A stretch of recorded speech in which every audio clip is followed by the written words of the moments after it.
का श्लोक है दूसरे अध्याय का 22वां श्लोक, अध्याय सेकेंड, श्लोक नंबर 22।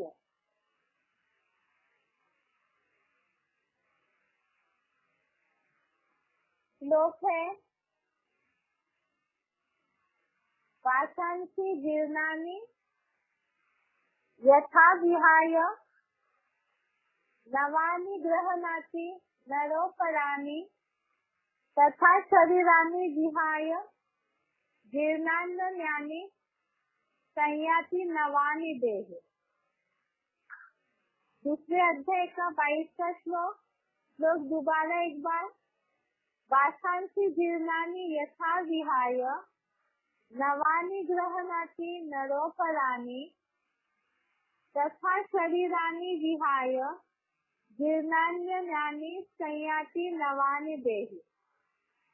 इसका संधि विच्छेद है वासांसि जीर्णानि यथा विहाय नवानि गृह्णाति नर अपराणि तथा शरीराणि विहाय जीर्णानि अन्यानि संयाति नवानि देहि। संधि विच्छेद दोबारा। वासांसि जीर्णानि यथा विहाय नवानि गृह्णाति नरः अपराणि तथा शरीराणि विहाय जीर्णानि अन्यानि संयाति नवानि देहि। अभी शब्दों का अर्थ देखते हैं।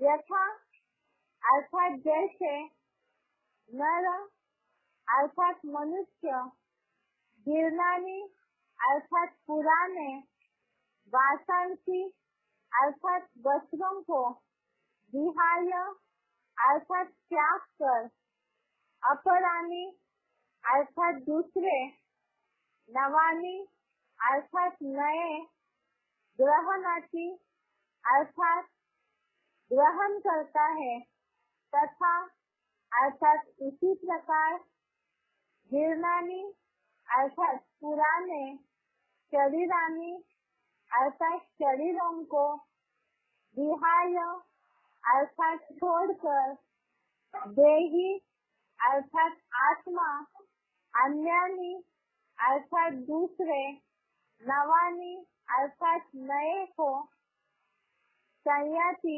अर्थात ग्रहण करता है। शब्दों का अर्थ दोबारा देखते हैं। यथा अर्थात जैसे, नर अर्थात मनुष्य, जीर्णानि अर्थात पुराने, वासांसि अर्थात वस्त्रों को, विहाय अर्थात त्याग कर, अपराणि अर्थात दूसरे, नवानि अर्थात नए, गृह्णाति अर्थात ग्रहण करता है, तथा अर्थात इसी प्रकार, जीर्णानि अर्थात पुराने, शरीरानि अर्थात शरीरों को, विहाय अर्थात छोड़कर, देहि अर्थात आत्मा, अन्यानि अर्थात दूसरे, नवानि अर्थात नए को, संयाति अर्थात ग्रहण करता है। श्लोक का अर्थ है अभी, जैसे मनुष्य पुराने वस्त्रों को त्याग कर दूसरे नए ग्रहण करता है, उसी प्रकार पुराने शरीरों को छोड़कर आत्मा दूसरे नए शरीरों को ग्रहण करता है। ये आत्मा शरीर से अलग है, डिटैच है। इसे समझाने के लिए अच्छा श्लोक है।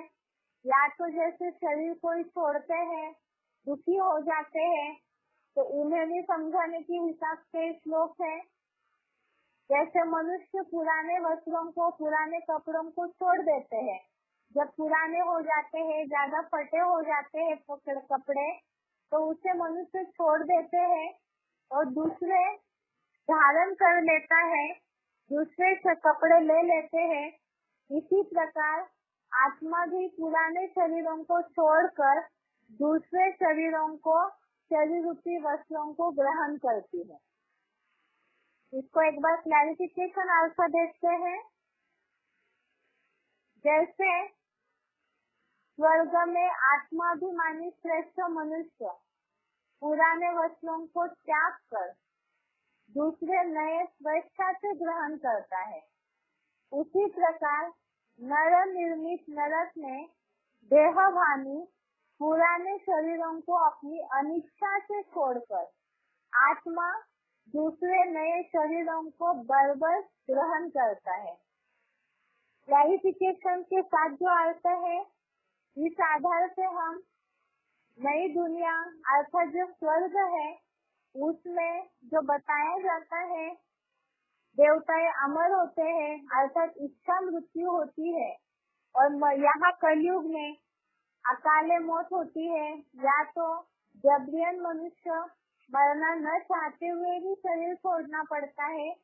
तो कलयुग मृत्यु लोग कैसे है और चतुर्थ त्रेता युग में किस तरह से देवताएं की इच्छा मृत्यु होती है, उसे समझाने वाला भी ये श्लोक है, जिसमें पहला वाक्य बोला है, जैसे स्वर्ग में आत्माभिमानी श्रेष्ठ मनुष्य पुराने वस्तुओं को त्याग कर दूसरे नए स्व इच्छा से ग्रहण करता है। ऐसा स्वर्ग में आत्मिक स्थिति होती है, इसलिए आत्माओं को शरीर से इतना अटैचमेंट, इतना मोह नहीं रहता है।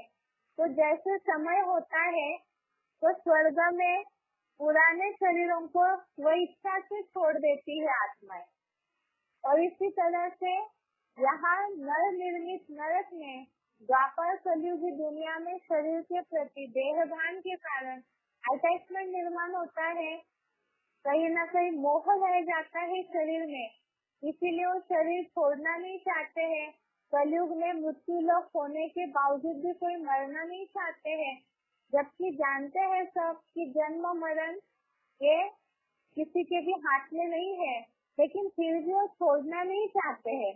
तो इसीलिए यहाँ लिखा है, नर निर्मित नरक में देहभान वाले मनुष्य पुराने शरीरों को अपनी अनिच्छा से, अनिच्छा अर्थात इच्छा न होते हुए भी पुराने शरीरों को छोड़कर आत्मा दूसरे नए शरीरों को बरबसी, अर्थात वो मुंडा हुआ है और चक्र, तो इसी आधार से बरबसी ग्रहण करता है।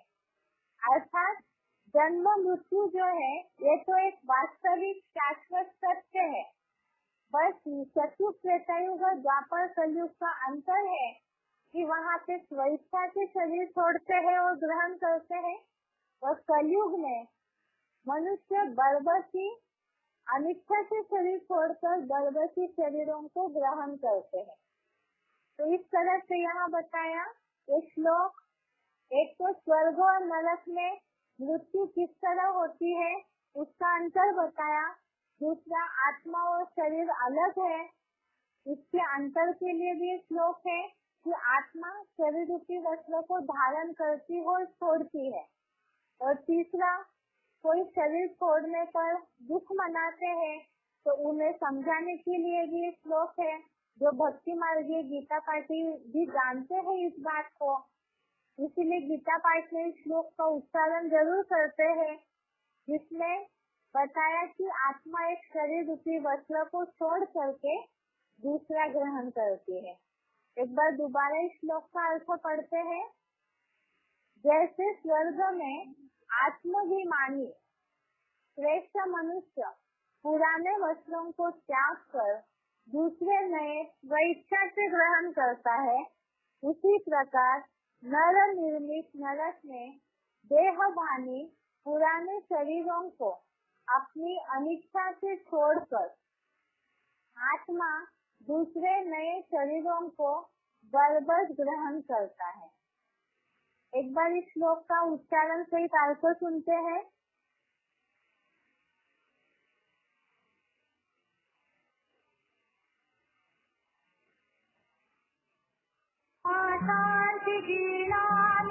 यथा विहाय नवानि गृह्णाति नरोपराणि तथा शरीराणि विहाय जीर्णान्यानि संयाति नवानि देहि। जैसे स्वर्ग में आत्माभिमानी श्रेष्ठ मनुष्य पुराने वस्त्रों को त्याग कर दूसरे नए स्वेच्छा से ग्रहण करता है, उसी प्रकार नव निर्मित नरक में बेभानी पुराने शरीरों को अपनी अनिच्छा से छोड़कर आत्मा दूसरे नए शरीरों को बरबस ग्रहण करता है।